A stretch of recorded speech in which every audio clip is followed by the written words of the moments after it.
बूढ़ी माँ की आला हकाम से इंसाफ की अपील। वज़ीराबाद डस्का रोड चीमा चौक की रिहायशी ज़रीना बीबी दुख्तर अब्दुल गनी को माची जिसका बेटा फलक शेर वल्द अब्दुल गनी को ससुराल वालों ने कत्ल कर दिया और मैं 1 साल से दरबदर के धक्के खा रही हूँ और तहसील हेडक्वार्टर अस्पताल वज़ीराबाद वालों ने लाश लावारिस समझकर हवा अस्पताल के साथ कब्रिस्तान में दफन कर दिया।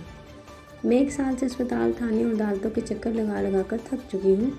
मेरी वज़ीर आज़म इमरान खान और वज़ीर आला पंजाब जनाब उस्मान बुज़दार साहब और चीफ जस्टिस सुप्रीम कोर्ट से अपील है, मेरे बेटे की कब्र खोद कर इसकी लाश का पोस्टमार्टम किया जाए और मुझे मेरे बेटे का इंसाफ दिलाया जाए और मुजरिमों को कटहरे में खड़ा कर सख्त सज़ा दी जाए। मज़ीद जानते हैं यूजी न्यूज़ के नुमाइंदा सिकंदर मलिक की सपोर्ट में।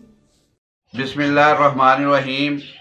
मेरे साथ वज़ीराबाद डस्का रोड चीमा चौक की ज़रीना बीबी वल्द अब्दुल गनी मौजूद हैं। अस्सलाम वालेकुम माँ जी। वालेकुम सलाम। माँ जी, 1 साल पहला ਤੁਹਾਡੇ ਬੱਚੇ ਨੂੰ ਜਿਹੜਾ ਹੈ ਮਾਰ ਕੇ ਕਤਲ ਕਰ ਦਿੱਤਾ ਗਿਆ ਸੀ ਤੇ ਵਾਕਿਆ ਕੀ ਪੇਸ਼ ਆਇਆ ਸੀ, ਕਿਸ ਤਰ੍ਹਾਂ ਆਇਆ ਸੀ?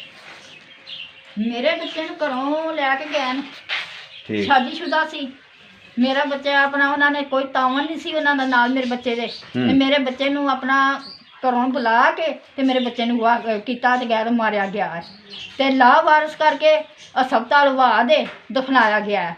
ਸਾਨੂੰ ਕੋਈ ਇਲਮ ਨਹੀਂ, ਕੋਈ ਕੁਛ ਨਹੀਂ, ਅਸੀਂ ਲੱਭਦੇ ਹੀ ਫਿਰੇ ਆ ਨੂੰ ਤੇ ਸਾਨੂੰ ਕੋਈ ਉਹਨਾਂ ਨੇ ਦਿੱਤਾ ਨਹੀਂ, ਰਿਪੋਰਟ ਦਿੱਤੀ ਨਹੀਂ, ਕੋਈ ਕੁਛ ਨਹੀਂ ਦਿੱਤਾ। ਤੇ ਮੈਨੂੰ ਸਾਲ ਹੋ ਗਿਆ ਖੱਜਲ ਹੁੰਦਿਆਂ ਹਸਪਤਾਲਾਂ 'ਚ ਵੀ, ਆਪਣਾ ਅਦਾਲਤਾਂ 'ਚ ਵੀ ਤੇ ਆਪਣਾ ਜਿੱਥੇ ਜਿੱਥੇ ਕੋਈ ਆਂਦਾ ਮੈਂ ਉੱਥੇ ਉੱਥੇ ਖੱਜਲ ਹੁੰਦੀ ਰਹੀ ਹਾਂ ਤੇ ਮੈਨੂੰ ਅਜੇ ਤੱਕ ਕੋਈ ਲਾਹ ਨਹੀਂ ਲੱਭੀ ਬੱਚੇ ਦੀ। ਤੇ ਤੁਸੀਂ ਇਹ ਆਲਾ ਹਕਾਮ ਅੱਗੇ ਕੀ ਕਹਿਣਾ ਚਾਹੁੰਦੇ ਹੋ?